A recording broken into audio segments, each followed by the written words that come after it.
ಯಾಕೆ ಅಂದರೆ ಸಿನಿಮಾಗಳಲ್ಲಿ ಸೀರಿಯಲ್ಗಳಲ್ಲಿ ಜಾಸ್ತಿ ಕಾಣಿಸ್ಕೊಳ್ತಾ ಇಲ್ಲ? ಸೀರಿಯಲ್ಗಳು ನೀವು ನಂಬ್ತಿರೋ ಬಿಡ್ತಿರೋ ಸುಮಾರು ವರ್ಷಗಳಿಂದ ನಾನು ಆಡಿಷನ್ಸ್ಗೆ ಹೋಗ್ತಾ ಇದ್ದೀನಿ, ಟ್ರೈ ಮಾಡ್ತಾ ಇದ್ದೀನಿ. ಎಲ್ಲೆಲ್ಲಿ ನನಗೆ ಆಡಿಷನ್ಸ್ ಇನ್ಫಾರ್ಮೇಷನ್ ಬರುತ್ತೆ ಹೋಗ್ತೀನಿ. ಆಮೇಲೆ ಪಾಪ ಅವರು ಅಪ್ಡೇಟು ಮಾಡಲ್ಲ. ನಿಮಗೆ ಗೊತ್ತು, ಬೆಂಗಳೂರಲ್ಲಿ ಒಂದು ಆಡಿಷನ್ಗೆ ಹೋಗ್ತೀವಿ ಅಂತಂದರೆ ಆಟೋ ಅಂತ ಅಂದ್ಕೊಂಡ್ರು 300-600 ರೂಪಾಯಿ ಆಗುತ್ತೆ. ಸೊ ತಿಂಗಳಲ್ಲಿ ಒಂದು 10 ಆಡಿಷನ್ಗೆ ಹೋದರೆ 600 ರೂಪಾಯಿ ನಂದೇ ಡಮರ್ ಆಗಿರುತ್ತೆ. ಬಟ್ ಅವ್ರು ಯಾರೂ ಅಪ್ಡೇಟೇ ಮಾಡಿರಲ್ಲ. ಆಮೇಲೆ ನಾನು ಹಿಂಸೆ ಮಾಡಿ ಫಾಲೋ ಅಪ್ ಮಾಡಿ ಕೇಳಿದಾಗ ಇಲ್ಲ ಮೇಡಮ್, ಇನ್ನೂ ಯಾರಾದರೂ ಬೆಸ್ಟ್ ಹುಡುಕ್ತಾ ಇದ್ದಾರಂತೆ ಅವರು, ಅಥವಾ ಚಾನಲಿಂದ ರಿಜೆಕ್ಟ್ ಆಯಿತು ಅಂತ ಹೇಳ್ತಾರೆ. ಸೊ ಈ ರೀತಿ ಒಂದು ರಿಜೆಕ್ಷನ್ ಸುಮಾರು ಫೇಸ್ ಮಾಡಿದ್ದೀನಿ. ಆ್ಯಂಡ್ ನಾವು ಚಾನಲ್ಗಳನ್ನ ಪ್ರಶ್ನೆ ಮಾಡಿದಾಗ ಏನು ಹೇಳ್ತಾರೆ ಅಂದರೆ, ನಿಮ್ಮವರೆಗೂ ನನ್ನ ಕ್ಲಿಪ್ಪಿಂಗ್ ಬಂದೇ ಇಲ್ಲ, ನಾನು ನೋಡೇ ಇಲ್ಲ. ಸೊ ಒಳಗಡೆನೇ ಒಂದು ಟೀಮ್ ಇರುತ್ತೆ, ಅಲ್ಲಿ ಒಂದು ಫಿಲ್ಟರ್ ಆಗುತ್ತೆ, ನಂಗೆ ಗೊತ್ತಿಲ್ಲ ಅಂತ ಹೇಳ್ತಾರೆ. ಸೊ ಇದನ್ನು ಯಾರು ಕ್ವೆಶನ್ ಮಾಡಬೇಕು ಅಥವಾ ಯಾಕೆ ಹಾಕೋತಿಲ್ಲ ಅಂತೆಲ್ಲ ಬ್ಲೇಮ್ ಮಾಡೋದಕ್ಕೆ ಶುರು ಮಾಡ್ತೀನಿ ಅಂದ್ಕೊಳ್ಳಿ. ಕೆಲವರು ಅದನ್ನು ನೋಡಿದವ್ರು ಏನು ಅನ್ಕೋತಾರೆ ಅಂದರೆ, ಓ ಇವಳು ಕೆಲಸ ಸಿಕ್ಕಿಲ್ಲ ಅಂತ ಹಿಂಗೆ ಮಾತಾಡ್ತಿದ್ದಾಳೆ ಅವ್ರ ಬಗ್ಗೆ, ಅಥವಾ ಹಂಗೆ ಅನ್ಕೋತಾರೆ. ಫಾರ್ ಎಕ್ಸಾಂಪಲ್ ಬಿಗ್ ಬಾಸ್ದೇ ಅಲ್ಲಿ ಏನಾಯಿತು, ಹೇಗೆ ಎಷ್ಟು ಮೋಸ ಆಗಿದೆ ನಮಗೆ. ಇಟ್ಸ್ ಕೈಂಡ್ ಆಫ್ ಲೈಕ್ ಮನೇಲಿರೋರನ್ನ ಸುಮ್ಮನೆ ಫೋನ್ ಮಾಡಿ ಕರೆದು ಸ್ಟೇಜ್ ಮೇಲೆ ಮಾನ ಮರ್ಯಾದೆ ತೆಗೋದಿದೆಯಲ್ಲ, it's nothing but defame. Actually ಅದು ಇಲ್ಲೀಗಲ್. ಬಟ್ ತಿಮಿಂಗ್ಲ ಅದು, ಯಾರು ಅದ್ರ ವಿರುದ್ಧ ಹೋರಾಡೋಕ್ಕಾಗಲ್ಲ ಅಥವಾ ಮಾತಾಡೋದಕ್ಕಾಗಲ್ಲ. ನಾನೇನು ಅಂದ್ಕೊಂಡೆ ಮನಸ್ಸಲ್ಲಿ ಅಂತಂದರೆ, 3 days ನಾನು ಊಟನೂ ಮಾಡಿರಲಿಲ್ಲ, ರೂಮಿಂದ ಆಚೆನೂ ಬಂದಿರಲಿಲ್ಲ. My mom use to check. ಅಂದರೆ ಯಾರಿಗೇ ಆದರೂ, ಈ ಫಾರ್ ಎಕ್ಸಾಂಪಲ್ ನೀವು ಜಸ್ಟ್ ಥಿಂಕ್ ಮಾಡಿ, ನಾನು ಮಡಿಕೇರಿ ಟ್ರಿಪ್ಪಿಂದ ಬಂದಿದ್ದೆ, ಸಂಜೆ ಒಂದು ಕಾಲ್ ಬರುತ್ತೆ, you are a last contestant ಅಂತ. ಹಂಗೆ ಕಾಲ್ ಬಂದಾದಮೇಲೆ ಎಲ್ಲನೂ ಅರ್ಜೆಂಟಲ್ಲಿ ಮಾಡ್ತಾರೆ. ಅವತ್ತು ರಾತ್ರಿ ಮಧ್ಯರಾತ್ರಿ ಬರುತ್ತೆ ಟೀಮು, ಬೆಳಗಿನ ಜಾವ 4:15ವರೆಗೂ VT ಶೂಟ್ ಮಾಡ್ತಾರೆ. ಅದಾದಮೇಲೆ ನಾಳೆ ಬೆಳಗ್ಗೆ ಹೆಲ್ತ್ ಚೆಕಪ್ಸ್ ಮಾಡಿಸ್ಬೇಕು ಅಂತ ಹೇಳ್ತಾರೆ.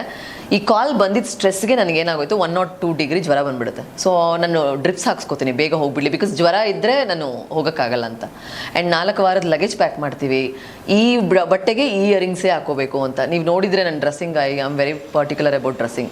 ನನ್ನ ಈ ರೀಲ್ಸಲ್ಲೂ ಅಷ್ಟೇ, ಈ ಒಂದು ಪಾತ್ರ ಇದ್ದರೆ ಡಿ ಗ್ಲಾಮ್ ಲುಕ್ ಇದ್ದರೆ ನಾನು ಅದೇ ಥರ ರೆಡಿ ಆಗ್ತೀನಿ. ನಾನು ಯಾವುದು ಚೆನ್ನಾಗಿ ರೆಡಿ ಆಗಿಬಿಟ್ಟು ಡಿ ಗ್ಲಾಮ್ದು ಲುಕ್ ಮಾಡಲ್ಲ. ಸೊ ಆ ಥರ ನಾನು ಎಮೋಷ್ನಲಿ ನಾವು ಪ್ಯಾಕ್ ಮಾಡಿರ್ತೀವಿ 4 ವಾರದ್ದು. So 3 days I was so feeling bad. ಯಾರನ್ನ ಕೇಳೋದಂತ ಗೊತ್ತಿಲ್ಲ, ಬಿಕಾಸ್ ಅವ್ರು ಯಾರು ಫೋನ್ ಎತ್ತುತ್ತಾ ಇಲ್ಲ. ಹೋಗೋವರೆಗೂ ಎಲ್ಲರೂ ಅದಾಯ್ತಾ ಇದಾಯ್ತಾ ನಿಮ್ದು ಆಧಾರ್ ಕಳಿಸಿ, ಅದಕ್ಕೆ ಸೈನ್ ಮಾಡಿ ಇದಕ್ಕೆ ಸೈನ್ ಮಾಡಿ ಎಲ್ಲ. ಬಟ್ ರಿಜೆಕ್ಟ್ ಆಗಿ ಕ್ಯಾರವ್ಯಾನ್ ಬಂದ ತಕ್ಷಣ ಅನ್ನೋನಿಲ್ಲ, ಎಲ್ಲಿದ್ದೀರಾ ಏನು ಅಂತ. I felt so bad about it. ಅದಾದಮೇಲೆ ಏನು ಮಾಡಬೇಕಂತನೂ ಗೊತ್ತಾಗಲಿಲ್ಲ. ಫಾರ್ ಎಕ್ಸಾಂಪಲ್ ಏನಾದರೂ ನಾನು ಡಿಫೇಮಿಂಗ್ ಕೇಸ್ ಅದು ಇದು ಹಾಕಿದರೆ ನಾನೇ ಲಾಯರ್ ಇಟ್ಟು ನಾನೇ ಓಡಾಡಿ ನನ್ನ ಟೈಮ್ ವೇಸ್ಟ್ ಆಗ್ತಿತ್ತು. ಬಟ್ ಅವ್ರ ಕೆಲಸಗಳೆಲ್ಲ ಹಾಗೆ ನಡೀತಿತ್ತು, because it's a big organisation ಅಲ್ವಾ. Endemol company is taking care. ಇಲ್ಲಿ ಕಲರ್ಸ್ ಅವ್ರದ್ದು ಏನೂ ಬರಲ್ಲ. ಎಂಡೆಮಾಲ್ ಕಂಟೆಂಟ್ ಕ್ರಿಯೇಟರ್ ಕಂಪನಿ ಏನಿದೆ, they will take care of everything. I can't fight because it is owned by Ambani. You all know. ನಾನು ತುಂಬ ಚಿಕ್ಕವಳು, ಸಾಸಿವೆ ಅಷ್ಟು ಇಲ್ಲ. ಸೊ ನಾನು ಹಿಂಗೆ ಫೈಟ್ ಮಾಡೋಕ್ಕಾಗುತ್ತೆ. ಆ್ಯಂಡ್ ಕೇಸ್ ಹಾಕೊಂಡು ಕೂತ್ಕೊಂಡ್ರೆ ನನ್ನದೇ ದುಡ್ಡು ವೇಸ್ಟ್ ಆಗುತ್ತೆ, ಎಲ್ಲ ಆಗುತ್ತೆ. ಸೊ ಇನ್ನು ಯಾರಿಂದನೂ ನಾನು ಹೆಲ್ಪ್ ತೊಗೊಳಕ್ಕಾಗಲಿಲ್ಲ. ಆ್ಯಂಡ್ ಅಟ್ ಲಾಸ್ಟ್ ಫಾರ್ ಸಂಸ್ಥೆ, trust, I gave a return complaint. Because ಈ ರೀತಿ ಕರೆದು ಪಿನ್ ಟು ಪಿನ್ ಅವ್ರು ಏನೇನು ಮಾತಾಡಿದ್ದಾರೆ ಅದೆಲ್ಲ ಹೇಳಿ ನನಗೇನು ಬೇಜಾರಾಗ್ತಿರೋದಂದರೆ, ರಿಜೆಕ್ಟ್ ಆಗ್ತೀರಾ ನೀವು ಅಂತ ಹೇಳೇ ಕರ್ಕೊಂಡಿದ್ದಿದ್ರೆ ಬೇಜಾರಾಗ್ತಿರ್ಲಿಲ್ಲ. ಅಥವಾ ರಿಜೆಕ್ಟ್ ಆಗ್ತೀರಾ ಅಂತ ಹೇಳಿದಿದ್ರೆ, ಇದು ವೋಟಿಂಗ್ ಇರುತ್ತೆ ಅಂತ ಹೇಳಿದರು.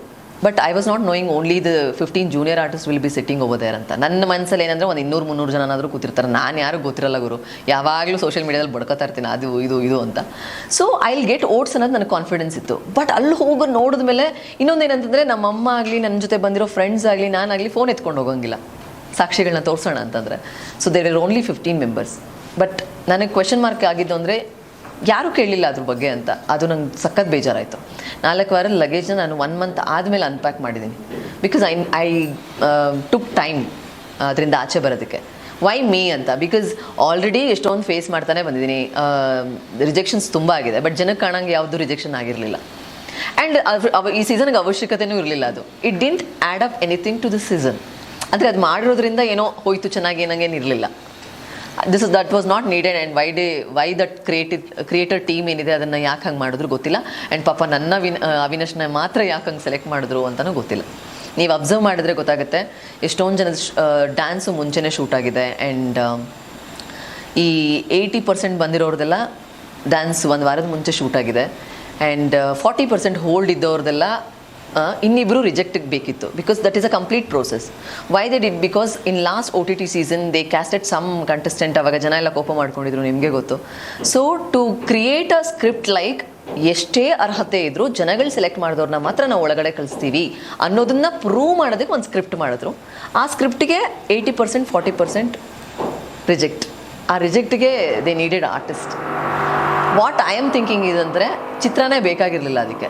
If you call some influencer ಅಲ್ವಾ, ನೋಡಿ ಈ ಥರ ನೀವು ಸುದೀಪ್ ಮೀಟ್ ಮಾಡ್ತಿರೋ ಎಕ್ಸ್ಪೋಜರ್ ಸಿಗುತ್ತೆ ಅಂತೆಲ್ಲ ಹೇಳಿದರೆ ಯಾರೋ ಬಂದುಬಿಟ್ಟಿರೋ ಅವ್ರ ಹುಡುಗಿ, ನಾನೇ ಬೇಕಾಗಿರಲಿಲ್ಲ. ಯಾಕೆ ಹೇಳ್ತಿದ್ದೀನಿ ಅಂದರೆ ನಾನು 3 ಇಯರ್ಸಿಂದ ಅವ್ರು ನನಗೆ ಕಾಲ್ ಮಾಡ್ತಿದ್ರು ಎಲ್ಲ ಸೀಸನ್ಸ್ಗೂ. And I was a very deserving contestant. And ನನಗೇನಿತ್ತು ಅಂತಂದರೆ ಅಲ್ಲಿಗೆ ಹೋಗಿ ಬಂದ ತಕ್ಷಣ ಪ್ರೊಡ್ಯೂಸರ್ಸ್ ಎಲ್ಲ ನನ್ನ ಮನೆ ಮುಂದೆ ನಿಂತ್ಬಿಟ್ಟು ಒಂದು ನೀಟಾಗಿರೋ ಸ್ಕ್ರಿಪ್ಟು ಅಥವಾ ನರೇಷನ್ನು ಕೊಡ್ತಾರೆ, ಚಾನ್ಸೇ ಇಲ್ಲ. ಆ ಥರ ಎಲ್ಲ ಆ್ಯಕ್ಟಿಂಗು ಬಿಗ್ ಬಾಸ್ ಮೇಲೆ ಡಿಪೆಂಡ್ ಆಗಿ ಬರಲ್ಲ. ಬಟ್ ನನ್ನ ಮೈಂಡಲ್ಲಿ ಏನಿದ್ದಿದ್ದಂದರೆ ಇವತ್ತು ನೋಡಿ ನನ್ನ ಬಟ್ಟೆಯಿಂದ ರೇಪ್ ಆಗಲ್ಲ ಅನ್ನೋ ಒಂದು ವಿಷಯ ಹೇಳಿದೆ.